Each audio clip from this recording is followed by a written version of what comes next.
I'm Caleb. I'm Tyler. And we're coming at you live from Central's News. And we're going to go out to our news anchor out there on the field. How's it look out there? It looks very scary. I've never been more scared in my life. How did you get into this adorable situation? You know, I've been standing around for 3 hours waiting for this to happen, and my chance has finally came.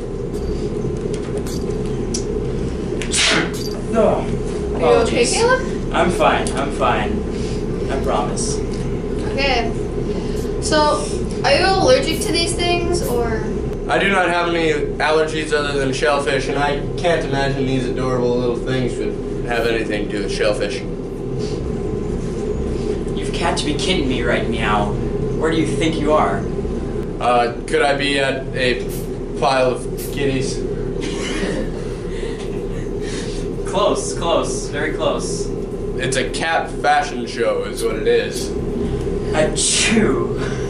There's a lot of cats, and you seem to be allergic to them. No. They're dogs. No. They're baby kittens.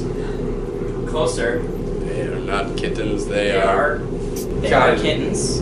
What are they doing? They are playing with yarn. They are cuddling allergic people. That's what they're doing. I've never seen something like this before. Well, I'm pretty sure you have seen something like that. A lot of people have, honestly, but. It's a kitten, and it is licking its paws. Wait, are we missing anything? They're sneezing. The kittens are clearly sneezing. But that's yes. Yes, good job. Alright, we got that.